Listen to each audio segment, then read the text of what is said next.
Kafika mahali nikasema hapana, enough is enough. Nikaenda kwetu. Niambia babangu siwezi enda. Babangu akaniambia hata mamako anapigwa. Si unaona anampiganga. Kupigwa sio shida. Shida ni kuishi kwako. Sasa 2021 ikifika, December 20 kaingia kwa nyumba akachukua asidi akakunywa. Kijana akaangalia, "Nini imefanya ukakunywa sumu papa? Umeteswa? Umefanya nini?" Akaanza kuongea maneno mbaya. Kusema ni wewe sasa. Nakwambia niliachwa na watu wetu. Hakuna mwenye ananiuliza. Watu wake na bwana. Nikapigia sister yangu semechi yangu akachukua akaniambia, "Chukua huyo bwana aenda paka kwao umwache kwa barabara." Mmoja akakuja akatulia akaniuliza, "Mama Mora, umeamua utumalize tufuate bwana yako?" Nikamuuliza, "Nimefanya nini?" "Umemaliza 40 days. Ndio kuja kutuuzia chakula." Mtu anasema alimshika kama rafiki akarudi. Sasa ako hapa kutafuta mabwana za watu.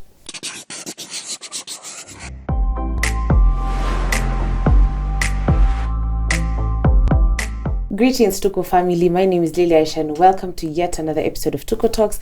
As always, we come here to give you a story, not only but a story with a lesson.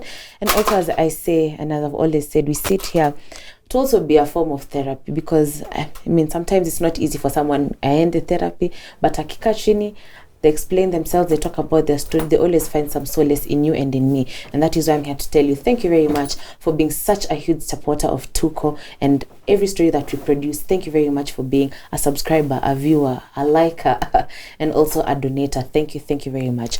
So today I am here, all the way we've come to Nakuru, for one guest who has a very, very emotional story. And as always, we sit here to listen to them. And at the end of it, we always try and find solutions kuwasaidia, because it's not only just talking, but also to jaribu kusaidiana in any way possible. So without further ado, nitakupatia nafasi utukaribishe kwako, tuambie jina zako, pale umezaliwa, pale umetoka, kutuelezea kuhusu family kako, ukiangalia tu ile kamera. Kwa majina naitwa Zipporah Mukeira. Nimewakaribisha hapa kwangu leo Tuko. Nimefurahi kukuja. Asante. Mimi ni mzaliwa wa Kisii. Kwa familia yetu tulizaliwa tukiwa watoto 12. Na mimi ni number 11. Second last. Tulilelewa na familia ilikuwa na wazazi wote wawili. Alafu nilisoma, niliingia shule, nikasoma, nilipofika standard 5. Kielekea 6 shida ikaanza. Babangu akawa mgonjwa sana. Kafanyiwa operation. After 1 year tena akagonjeka tena akafanyiwa operation nyingine. Akaendelea hivyo, sasa ikawa afanyi kazi, alikuwa anauza ng'ombe. From one place to another, anaenda anachukua hii hapo soko hii anapeleka soko hiyo nyingine. Sasa tukawa tuendelee na masomo, kwa sababu wakati ule tulikuwa tunalipa school fees. Sasa tukawa tuendelee na masomo. My sister alikuwa form 3. Kwa wale wakubwa walikuwa wamekuwa wakubwa sasa, wameoa, wameolewa. Sasa sisi ni wale wa chini kabisa. Yeye akaendelea na masomo. Kaambiwa na mama, "Mimi mtanisaidia kazi ya kulima, alafu akimaliza tena niingishe mmoja." Sasa kuko mmoja katikati yangu alafu mimi. Tulipokuwa nyumbani nikakuwa na friends wasichana. One day rafiki yangu akaniambia niende kumsaidia wageni. Sasa nikaenda. Hapo vile nilienda huko nikakutana na mwanaume mwingine alikuwa ananitaka na nikakataa juu nilikuwa young. Nilikuwa na 15 years. Hiyo ni young. Akaniambia nikakataa. Nikamwambia mimi hata sijui maneno na wanaume. Sasa wale watu wakaniongelelea kando. Ule msichana akakuja akaniambia nataka unipeleke mahali. Ule msichana mwenye alikuita kwa nyumba. Sasa kama 1 week imeisha. Ile story imeisha, wageni wameenda, sasa 1 week imeisha. Akaniambia nataka nimpeleke kwa dada yake.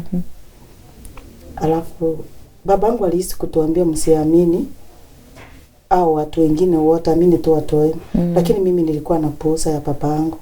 Naona si ni rafiki yangu. Akanipeleka.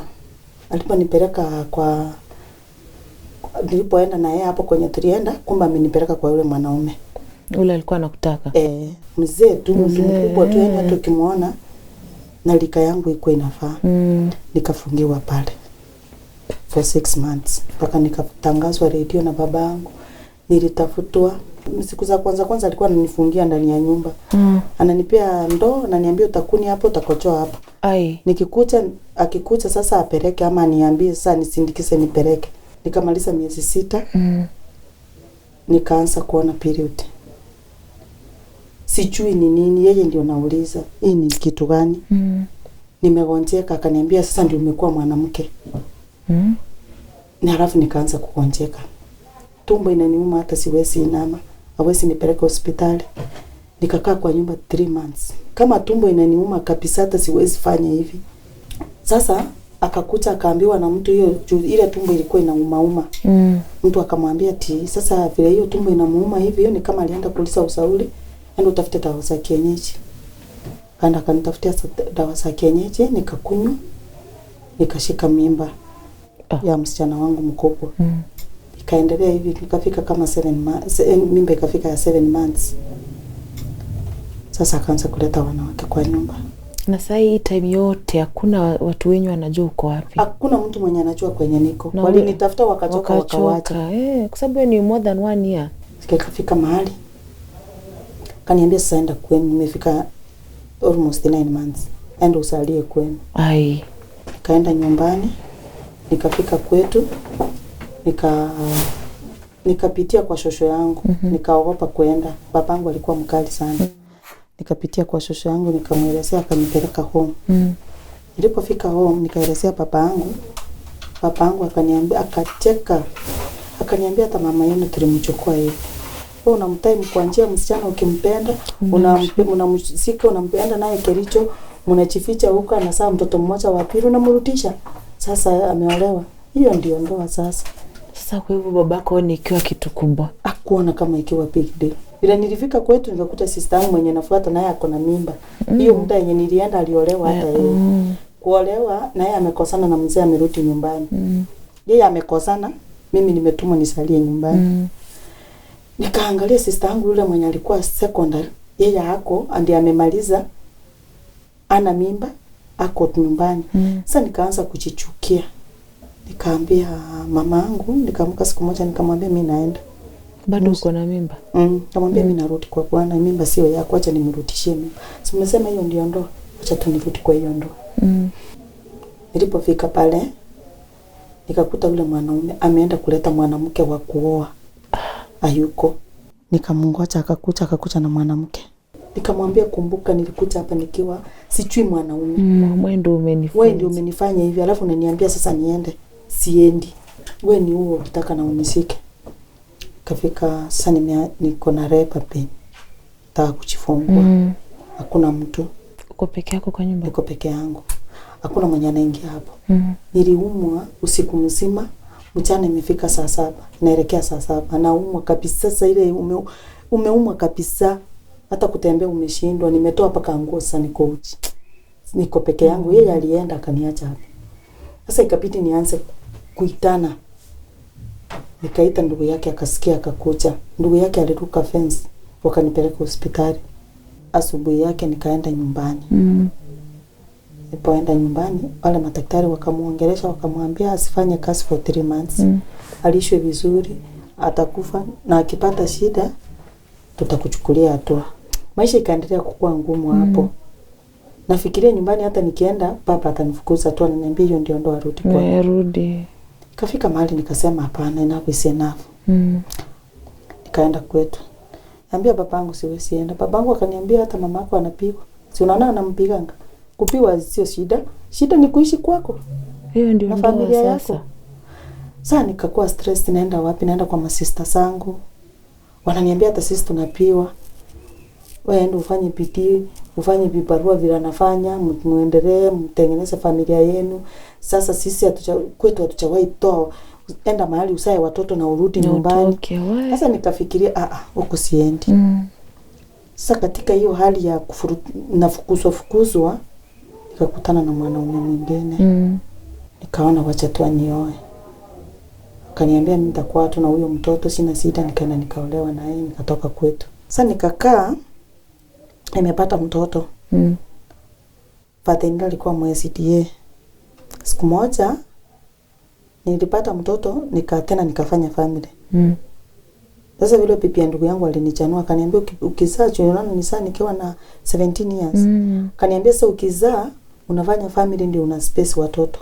Usisae haraka kama mtu mwenye chielewi. Sasa vile nilizaa tu hivi, umezaa Zipporah, twende nikupeleke. Kwa hivyo sasa mtoto wako wa pili ulipata nikiwa na kitu 18-20. Nilikuwa na kitu 20 years. Sasa siku moja mtoto amemaliza miaka 2. Hapo sasa ndio masaibu ilianza.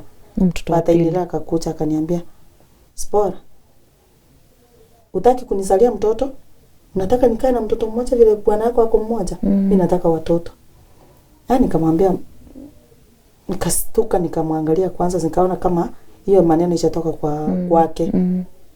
Mwana father-in-law. Ananiambia nimzalie watoto.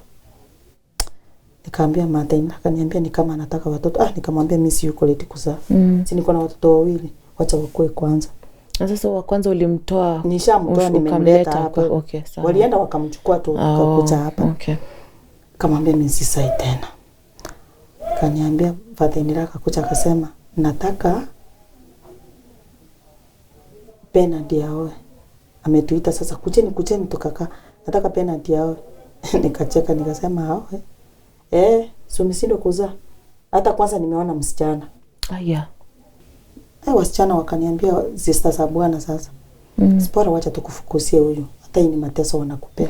Hata kama ni mimi singeteseka hivi. Nilikuwa na wasichana 2 kwa nyumba, Damaris na Gladys. Wakaniambia tutamfukuza, usiongee. Funga mdomo kabisa, wewe mpe nafasi. Tupe tu wiki 2 tumfukuze. Kamwambia sawa. Sasa ule msichana walimfanyia vituko wao wenyewe tu. Akaenda. Na msichana naye akaenda na mimba. Huyo mwanaume tena. Mama akafika akaniambia, Zipporah, hii maneno yote inaletwa juu ya uchasa mtoto mwingine. Waachana na hii sindano saa. Nimeachana na sindano. Mwanaume akasema hapa sitakaa na wewe na amani. Juu baba sasa ameanza kisirani. Kuleta wanawake wengine. Vile ule msichana alienda nikaletewa askari. Tukashikwa na mwanaume. Tukapelekwa police station, nikafungiwa. Nimefanya nini? Napigwa. Tunapigwa sisi wote na maaskari, tunapigwa. Askari mmoja alikuwa anaitwa Ochwangi na Mmanyi, walikuwa 3. Tukafungiwa. Na unafungiwa nini? Nafungiwa nirudi kwetu. Kidogo hivi nikaona assistant chief wa kwetu amekuja. Nikaitwa. Nikaambiwa, unaona huyu? Unamjua? Nikamwambia namjua, ni assistant chief. Alikuwa anaitwa Paulo Mageka. Chukua huyu mtoto umpelekee wasasi wake, umwambie sikanyage kwa huyu mzee. Nikachukuliwa na chief nikapelekwa kwetu. Assistant chief. Vile kijana naye aliwaachiliwa, naye akaambiwa usiwahi enda kuchukua ule mwanamke. Na yeye akasema sasa hivi mmeniachilia naenda huko kumchukua. Alikuwa anakupenda. Akakuja tena. Atoki. Sasa ikabidi niende tena. Ukarudi tena? Nikarudi, mama akaniambia rudi, nikarudi bado. Mama yako? Mama yangu akaniambia enda tu, sasa utafanya nini? Mjana wenyewe atakufia hapa, na amesema aende. Nikarudi. Maisha ikaendelea hivyo, ndi tukashikwa sio mara moja. Sasa nimeshika mimba ya mtoto wangu wa 3. Ni kama mwezi mmoja. Vile ulirudi na watoto? Sikurudi na watoto. Nilikuwa naacha watoto tu walikuwa nyumbani. Nilikuwa naenda peke yangu. Sasa nikasema nimeshika mimba. Bwana akaniambia hapa utakaa na amani. Kenye iko wacha niende nitafute na maisha Nakuru. Nikamwambia sawa. Akakuja Nakuru. Akakuja hapa akakaa kama miezi 2-3 akaniita. Ulikuja peke yako? Nilikuja sasa na ule mwenye anafuata. Nikakuja nikazaa mtoto wa 3. Tukakaa, huyo mwanaume akarudi. Tena akafika sasa ikawa maisha yake ni kukucha na kuchiwa. Na bado tu baba yake. Ama anatumiwa watu mandugu hivi. Yaani uongo tu anamchukua. Sijui niliteresa aje nikapata mimba ya mtoto wangu wa 4. Maisha ikiwa tu mbaya. Sasa ukuta wakamchukua wakampeleka Nairobi. Sasa wakumpeleka Kisii. Akaniambia naenda Nairobi nikipata kazi na wakuchia. Wakampelekea mwanamke Mluya. Tulikuwa tunaishi naye kwa plot. Kumbe vitu inapangwa chini yangu na mimi sijui. Wakamwambia huyu sisi ndio kusema. Watoto wa sister yake wakampelekea yule mwanamke. Sasa mimi naongoza bwana akuja. Akuje. Mtu akakuja akanionyesha kwenye anaishi, nikaenda Nairobi. Sasa nikasema wacha aili huyu kuliko yule mwenye alikuwa ananipiga. Nikaenda Nairobi, nikaanza maisha huko. Kwa hiyo nyumba. Kwa hiyo nyumba na ule bibi mwingine tunakaa wote. Siku moja wakaongea, sijui waliongea na hao watu wao waje, wakakuja akaniambia utarudi Nakuru. Ni ubebe ile vitu ende nyumbani, alafu nitakukuchia nyumbani. Nikurudisha Nairobi. Sasa nikaenda nyumbani. Sasa nilikonda sasa. Nikaenda nyumbani, nimekonda kabisa. Stress imekushika. Nimeenda nyumbani sasa. Nilitoka nyumbani na watoto, na mtoto na mimba. Tena nimerudi sasa na mimba ingine, sasa watoto wamefika 2 na nimeacha mwingine nyumbani. Sasa watoto ni 3 na mimba. Nikasaa yule mtoto. Na bwana dako wapi saizi? Huo bwanako hakukuja tena. Haukuwa muona tena? Sikumuona. Nikasaa mtoto. Akafika miezi 2. Mwezi wa 3. Ndugu yangu mdogo ameanza kupewa maneno. Unaacha huyu Zipporah apewe shamba? Afukuzwe. Watoto wa ndugu yangu, mateso ikaanza. Watoto wa ndugu yangu wananipiga na kuambia. Kafika mahali nikasema hapana. Acha niende nitafute huyo mwanaume Nairobi. Nikafika Nairobi. Nyumbani kwa kina bwana sio mbali. Kuna mwenye alikuwa anawapelekea ripoti nimeenda Nairobi. Bwana Fatainira akanifuata Nairobi. Kufika kwa ile poma kichana alipewa transport sasa akarudi Nairobi hayuko. Bwana Fatainira akaniambia akabeba panga. Unaona bwana yako hapa? Nyumba imefungwa. Rudi kwenu. Tulisema aje mpaka miaka 18 ishi ukiwa na watoto. Utaniletea watoto wakiwa na miaka 18. Nikatafuta rafiki yangu akanipea fare nikakuja Nakuru. Nikaanza maisha hapa Nakuru tena. Ndio sasa nikakaa. Sikukataa nikakutana na huyo mwanaume sasa mwingine. Nilikuwa ninamjua wakati nilikuwa hapa na bwana wangu. Akaniambia mimi yule bibi yangu alikuja tukakosana akaenda, mimi niko peke yangu. Na mimi nikamwambia tulikosana na yule bwana wangu akaenda kando, niko peke yangu na watoto nimeacha nyumbani. Tukaongea tukaelewana, tukae na yeye atanilelea watoto. Tukaanza kuishi na yeye. Kumbe yule bibi yake ni ile tu si ati alienda kabisa. Alienda kwa akarudi kwa kina bwana. Sasa nimemaliza mwaka tukaenda kwa kina bwana nikakuta bibi yake huko. Nikaenda nyumbani nikawaelezea wakaniambia wanawake wanaolewa mpaka 5. Rudi kwa bwana. Nakupenda. Wewe kaa ndiye amekupenda na hao watoto. Huyo mwanaume sasa watoto si hawakuwa wanasoma. Akanirudishia wale watoto shule. Wakaanza kusoma. Nikasema hasa tunivumilie. Msichana wangu akifanya standard 8 mkubwa sikuwa hata na 360 ya kulipia mtihani. Alilipiwa na mama yangu. Tukakaa na huyo mwanaume. Na alikuwa mzuri kwangu. Na watoto pia alikuwa mzuri. Bibi akaniletea watoto wale wake wote. Nikae nao sasa. Alikuwa na wangapi? Niko na wangu. Sasa nilikuja nikaleta wangu 2. Na yule bibi naye akaleta wake 3. Tukakaa watoto wanasoma, huyo mzee alikuwa anafanya G4S, anapata pesa. Tunalipa nyumba, tunalipia watoto school fees, alikuwa mtu hadi working. Akitoka kazi tena anaenda kufanya vibarua ya kutengeneza maji, kufanya nini, juu pesa ni kidogo. Na mimi sasa nikafungua biashara. Tukakuja tukanunua shamba Elbagon. Tukaanza tuko tu vizuri na ule mwanamke by the way. Ikifika wakati na mtumana watoto na waambia enda nyumbani, wanaenda wanakaa nyumbani. Kufika 2015 mtoto wake akapatikana kwa nyumba amekufa na bibi yake wote. Watu wao walipokuja wakina bibi wakaanza kunipigia nduru. Mimi ndio nimeona huyo kijana na bibi yake. Tukaongea hiyo maneno. Sasa maneno ikaanzia hapo. Usiano ikwenda kukaa mzuri. Akakuja akaninyang'anya wale watoto wake wenye nilikuwa naishi nao. Akaenda na watoto wake nyumbani, mimi nikabaki peke yangu sasa na watoto wangu. Watoto wake wanasoma, mzee anatuma pesa, wanaendelea, ng'ombe iko nyumbani. Nyumba alikuwa amejenga yake, yangu ilikuwa yake ilikuwa. Kufika 2021 mzee akalitaya. Kapewa pesa za litaya, nikaona mzee wangu alikuwa anakunywa, ni mlevi. Nikapigia ni huyo mpipi mwenzangu simu nikamwambia Sara amefanya hivi kucha. Papa Mora amepata pesa za litaya. Tuone vile atapanga sisi alipie. Akakataa kukuja. Mzee akachukua zile pesa akalipia mtoto wake last born yako university, Rongo University, akamlipia pesa za semester kama 4. Sasa ameenda Lipago, ni kwenye tulinunua, amechenga nyumba, imefika nusu. Pesa mzee anaona ana pesa zimeisha. Na jamaliza nyumba, atafanya kitu yoyote, akakuwa mwingi wa mawazo, akaanza kukunywa. Ukimuuliza kitu anasema anataka kuchiua. Sasa 2021 ikifika December 20 kaingia kwa nyumba, akachukua asidi akakunywa. Tukamkimbiza hospitali. Akaanza ile matibabu. Pesa nikapigia watoto wake wa hiyo nyumba nyingine wanaishi hapa, kijana yake na msichana. Nikawapigia simu. Wakakuja hospitali usiku. Anatapika damu, anaendelea kushughulikiwa. Kijana akaangalia, "Nini imefanya ukakunywa sumu papa? Umeteswa? Umefanya nini?" Akaanza kuongea maneno mbaya. Kusema ni wewe sasa. Nikashughulikia mgonjwa, akapewa discharge, nikamleta hapa kwa nyumba. Alirudi hospitali kila wakati. Sasa alikuwa anakula anatapika. Sasa nguvu sinamuishia, na umrudisha, naongezewa maji, anarudisha nguvu, unamrudisha. Hivyo mwezi wa pili nikaambiwa aenda afanyiwe scan. Sasa pesa sina. Nimeisiwa. Aenda afanyiwe scan. Monday tukapigiwa simu.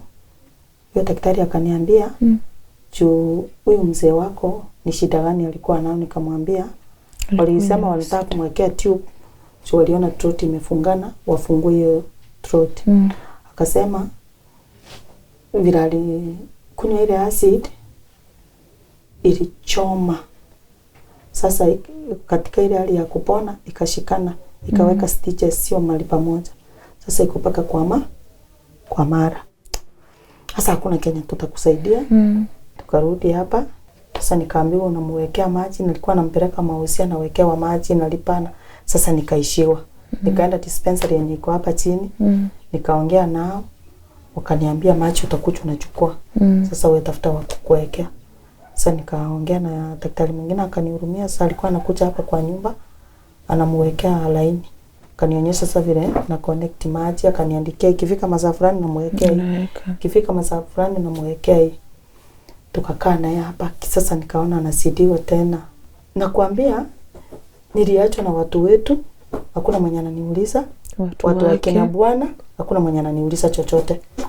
Nikapigia semeji yangu simu, nikapigia sister yangu semeji yangu, akachukua akaniambia, "Semeji, unasema aje? Huyo bwana atapona?" Nikamwambia bado. Wacha nikusaidie. Chukua huyo bwana aenda paka kwao, umwache kwa barabara.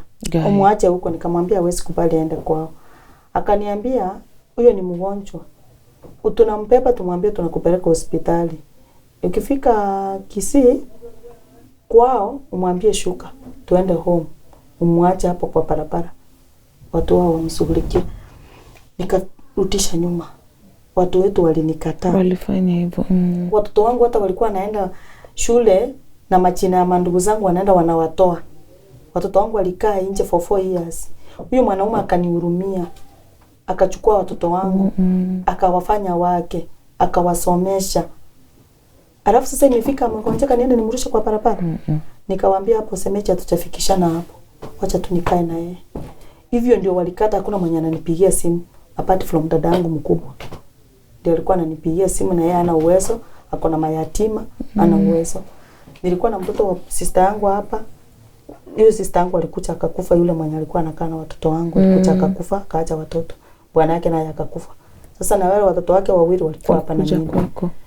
Sasa watoto wakasema, "Ai, maisha imekuwa ngumu," wakaenda wote, nikabaki sasa na wangu. Sasa nikaanza ametofika kabisa, nikamrudisha Medi. Akawekwa kwa ward. Daktari akakuja akamwangalia akasema wanampeleka Maina wamwekea pipe hapa ya kukura. Sasa ni mwezi wa 5 mwanzo. Wamfanyia theater, akawekewa pipe ya kukura. Nikapewa nimrudishe nyumbani. Sasa atembei kabisa. Kamleta nyumbani. Sasa ile pande chenye walikuwa wamemfunga tumbo kwenda kutoka, nikakuta amefanywa operation kutoka hapa kwa kitofu mpaka hapa juu. Sasa sijui Kenya walikuwa wanatafuta, na sasa tena hii wameacha, wamemtopoa kando. Sasa mwezi wa 5 kitu kama tarehe 20 hivi, mzee akasema mimi hata nikikufa msinipeleke nyumbani, mnipeleke Lipago ni ama kama kwa makaburi. watu wetu wameniacha, wamenikataa. Sasa tukakaa, nikamrudisha hospitali tena. Wika hospitali, ndio hao watoto walikuja kama mara hiyo wiki. Sasa mzee akaaga. Hao watoto wake wawili walikuja hiyo wiki, mzee akaaga. Sasa mzee ameaga, shida imeanza ingine. Kaambia mzee alisema ashikwe Libaon. Wakasema watu wao sasa wamekuja. Mzee anaenda nyumbani. Wamekuja sasa zile ameaga. Sasa tumeanza mfurutano. Kafika mahali nikawaambia ni nyama. Tukatane tukule. Si mko mnamshughulikia akiwa wewe. Si nimpeleke kwenye alikuwa anataka, kwenye roho yake itatulia. Wakakataa. Tukaulizana na kijana wangu, hatutangangania maiti. Acha tumwache. Tukamwacha. Peleka kwenye mnataka. Mipangilio ikaanza, wakafungua WhatsApp, wakaanza kuchanga. Sasa hapa tulikuwa tunachanga hapa ya majirani. Na watu wao wengine. Pesa zimefika, wakapangia zile pesa. Kuitiza zile wakakataa. Wakasema hizi pesa tutaenda kukutana nyumbani ndio tupangilie hizo pesa. Nyinyi tuletee mwili. Panga na hizo kidogo zenye siko. Sasa wakapanga, wakaenda wakasema mzee wangu anunulie sanduku ya 7,000 na nini hiyo. Ndio pesa sitoshe, sijui tulipe moja tufanye nini.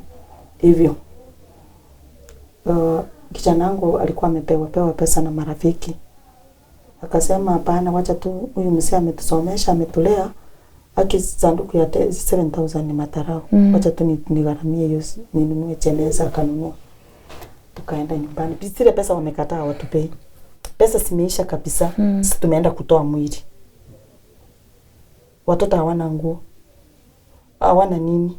Tumeenda kutoa mwili mochari.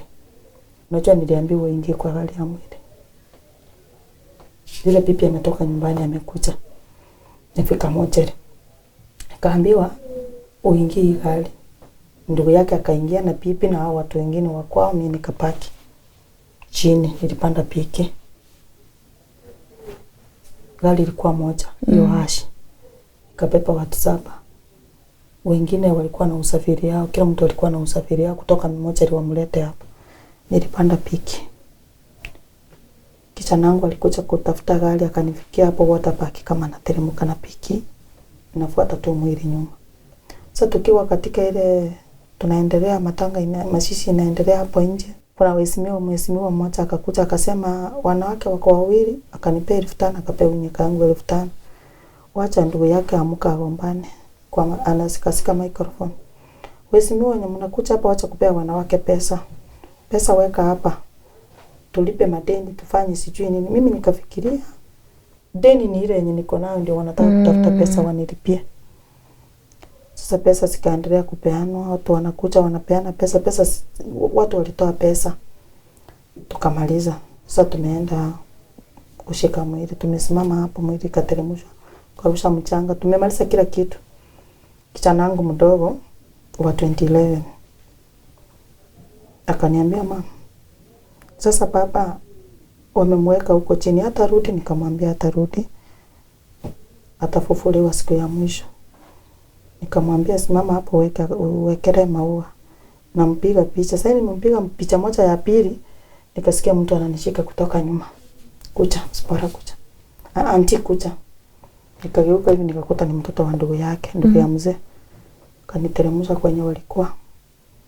Kaniambia Zipporah, usiangalie hizi pesa. Kamwambia kunaendaje? Hizi pesa tunalipa madeni. Kamuliza madeni gani? Sikia hivyo tunalipa madeni. Naona watu wanakuru wameanza kuenda na wewe umeshinda hapo kwa kaburi, unafanya nini? Bwana wako si ameenda chini. Watu wanakuru. Geuka hivi ufuate watu wanakuru. Ita watoto wako muende. Kumbuka kutoka hapa mimi nimetafutiwa gari, nimetoka nyuma yao, sina chochote. Hiyo gari yenye nilipewa ni ya rafiki nipeleke Kisii. Ilikuwa ichatoka. Sina pesa. Pesa walipangia sote. Hata chakula kwa hii nyumba tukiwa matanga ilikuwa ni shida. Sina pesa. Ile 5,000 niko nayo kwa mkono. Nikasema ni hivyo, nikageuka. Kwenda kwa hivi vitu zangu zimeharibiwa. Nilikuwa na ng'ombe nyumbani. Nikaambiwa ng'ombe iliuzwa. Nyingine yenye ilipaki kachinjwa ndio hii watu wanakula. Kuna ng'ombe yako hapa. Singeweza kupishana juu ni kwa wenyewe, sio kwangu. Tukakuja na watoto. Tukafika hapa. Huyu jirani yangu akakuja akaniambia utakaa. Wiki imeisha ni ya pili. Amka uanze kazi. Biashara. Nikaamka nikaenda kwa barabara. Nimepika chakula nimepeleka hapo kwa barabara nimekaa. Hakuna mwenye anakuja kununua. Sasa siku ya pili marawe gorogoro moja imekaa siku 2. Mmoja akakuja akatulia akaniuliza, mama Mora, umeamua utumalize tufuate bwana yako?" Nikamuuliza nimefanya nini? "Chira itatuua bwana. Umemaliza 40 days ndio kuja kutuuzia chakula." Nikarudi kwa nyumba. Nililia na kuambia. Nililia mpaka machozi ilisha. Hata siku hizi sionangi kitu kubwa mtu anaweza niambia. Nitoe machozi. Sasa zingine naangalia vitu hivi nasema hata kusioni Kenya naweza lilia hapa. Juu nililia. Ile chakula ikunuliwa. Wanaogopa. Mira. Sijamaliza 40 days. Nilirudi kwa nyumba nikakaa tena. Mtoto wangu anaenda anatafuta kibarua anafanya analeta pesa kidogo tunakula huyo kijana. Hivyo nyumba ya wenyewe nataka pesa. Ile pesa yenye yule mama alinipea 2,000 nimenunua vitu. Tumekula imeisha. Tukarudi kwa nyumba tunakaa. Mtoto ananiambia mama, nataka pesa ya shule. Sina. Sasa hii nyumba tangu mwezi wa 4 sijalipa mpaka saa hii. Ndio mwenyewe alikuwa ananiambia sasa mama Mora, nataka unilipe pesa yangu kama una uame. Kama una ama. Tafuta tu nyumba uame. Sana nashindwa nitahamia wapi. Mimi mwenyewe ningetamani sana niame kwa sababu hii nyumba inanyesha. Ukiangalia hapo hii inanyesha. Huko kwa hizo marumu inanyesha. Ukimwambia hata mabati inanyesha na kuambia sasa nitatoa pesa ya kulipea, unajua hiyo nyumba ni ya watoto hawana pesa. Unipee pesa ndio nilipee hiyo nyumba hata ninunue mabati ni change. Hizo za siku zote.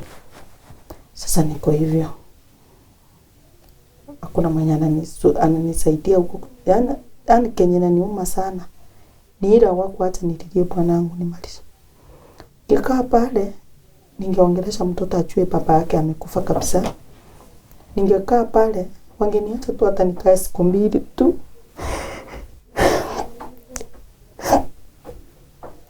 Wangeniacha nilale hata siku 2 nilie bwana.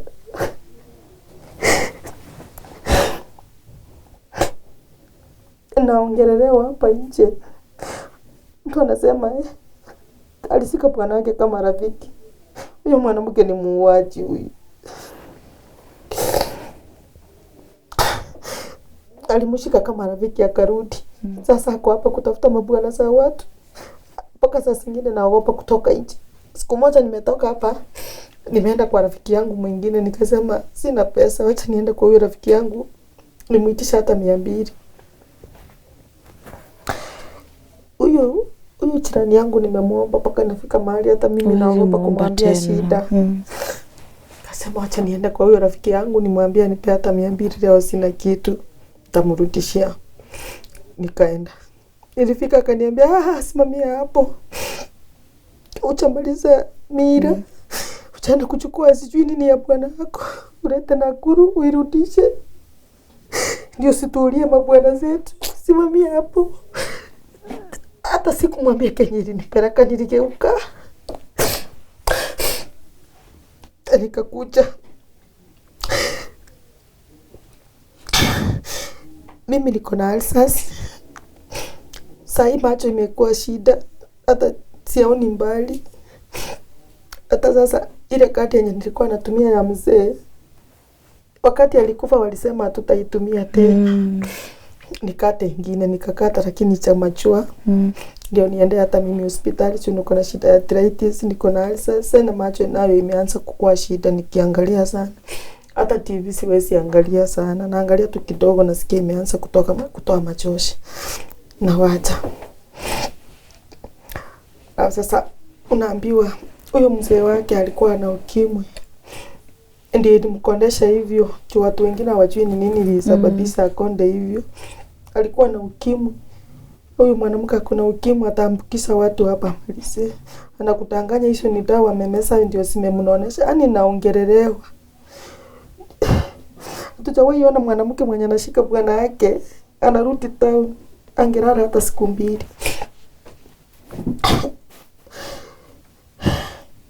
Paka natamani niame hapa. Niende mbali. Kwenye watu, yani kwenye mtu anichui, niende mahali kwenye mtu ajui story yangu, ajui ni bwana alikufa, ajui chochote anione tu. Watoto wangu hawana uwezo. Msichana mkubwa ameniachia mtoto hapa. Chwana nje nyingine. Anafanya tu maid. Sasa hizi Zipporah pale tuko. Unaweza taka kuambia watu wa Tuko wakusaidiaje? Mimi Kenya nasema mtu anaweza nisaidia ape mtoto wangu kazi. Mimi mwenyewe ni mgonjwa. Hata nikiweka biashara ni ngumu. Yes nitafanya lakini mtoto wangu angepata kazi na mtu asaidie mtoto wa sister yangu marehemu Chwana papa na mama ana shamba. Na wenye baba yake ni ndugu yake alimpiga akamuua juu ya shamba tu na shamba kadogo tu. Sasa ule mtoto anapa kuishi. Nilikuwa nafikiria nitakaa vizuri hata nimuendelee. Nimsaidie endelee na masomo. Akuje kununua shamba. Sasa maisha yangu imeharibika. Yule mtoto anahangaika. Sasa anapa kuishi alienda kwa dada yake. Dada yake aliolewa hata hajamaliza miaka 3. Tuki anahangaika huko anafanya vibarua. Sasa hiyo ndio kama mtu angepata kazi atape huyo Tuki na ama hata Ruben wangu. At least waweze kusaidia wengine. Kama Tuki sasa anapa kwenda. Mama yake alikufa, papa yake akakufa. Mtoto anapa kwenda. Ana chakula na chochote ni vibarua anafanya. Tata alinipigia simu akaniambia auntie umekuwa vizuri nikuje. Nikashindwa nitamwambia nini. Nikamwambia kucha tu tukae sasa juu hata nilikuwa namlipia nyumba sasa siwezi mlipia nyumba juu sina pesa. Nikamwambia kucha tu tutaishi hapa na wewe. Mtoto wangu amehangaika hata anashindwa ni nini anafanya. Ni maji atalipa, ni stima atalipa, ni yake atalipa juu ni mtoto mkubwa tutaishi naye kwa hii nyumba. Ni nini atafanya? Ana kazi. Ana kazi. Ningepata mtu aniandikie huyo mtoto kazi amemaliza university. Alisomea nini? Education.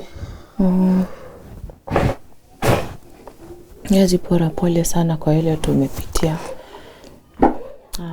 Naomba tu Mungu atakusaidia, atakupatia nguvu ili uko nao uendelee nayo na maneno watu usisikie. Wewe ndio unajua story yako. Wewe ndio unajijua, wengine hawakujui. Maneno wengine waachana nayo, wale wakukusaidia wakusaidie. Kama wataki kusaidia ni sawa, au achana nao, wewe jishughulikie, wewe jifikirie wewe na watoto wako. Mambo yenyewe wengine usiwasikie. Juu itakuumiza. Umesema uko na ulcers. Maneno wengine ukiwasikia inakuumiza zaidi. Tutangangana tu tusaidike pale tutaweza kusaidika. Na najua kama wamesoma wamefanya degree na yote tunaona picha ndio hizi wamesoma. Utapata Mungu atakusaidia. Amekusaidia umengangana umefika pale umefika. Ndio hauko sawa lakini umefika mbali. Najua Mungu atakusaidia. Ukiangalia tu ile kamera unaweza tuambia namba yako ya simu. Na ile jina itatokea kama kuna pesa. 07 24 53 50 50. Tarudia tu tena. 07 24 53 50 50. Asante kwa kutukaribisha na kukupea Tupea story yako. Najua si rahisi kuongelelea mauchungu ya kupitia hizo miaka zote mpaka leo. But nitakwambia tu hapa kama nimeketi hapa. Tusigive up, tuendelee tu na tujue ya kesho ni gani. Na tena nitakuahidi tu usisikie maneno ya watu. Watu wataongea, whether ufanye mazuri ama mabaya, watu tu wataongea. Kwa hivyo usisikie hayo mabaya, tung'ang'ane na tuombe Mungu. Watapata kazi, watakusaidia wewe kuendelesha maisha yako na wao yao. Sawa? Asante sana. Nashukuru. Thank you guys so much. This has been another episode of Tuko Talks. My name is Lily Aisha, and as she said, you can reach her through the number. You can even be of help to the child who's young, who still needs a lot of counseling, as you've heard she said. So if you have that capability, if you're a counselor out there and you need to help this child, reach out to Zipporah. If you have any job for her children, as you've heard the son has done a whole degree in education, be there for them, help them to be able to get a job, because a job is what they're seeking. They're not just asking for money, but they're asking for means for you to be there for them so that they can be able to get ways to feed themselves, for them and for also their mother. We want to change these tears of sadness to tears of joy, and we come to a story of hope and say that was what it was and this is what it is now. And I know you there, you're going to be of help to us. And again, I do appreciate you very much for always holding the Tuko family's hand, and also for holding the hands of our guests. So thank you very much. For now, I'll just say enjoy the rest of your time, and also do remember her information is at the description. If you need to reach through to her, just follow the instructions on the pinned comment, and you can be able to reach through to Zipporah. Till the next time we meet. Goodbye.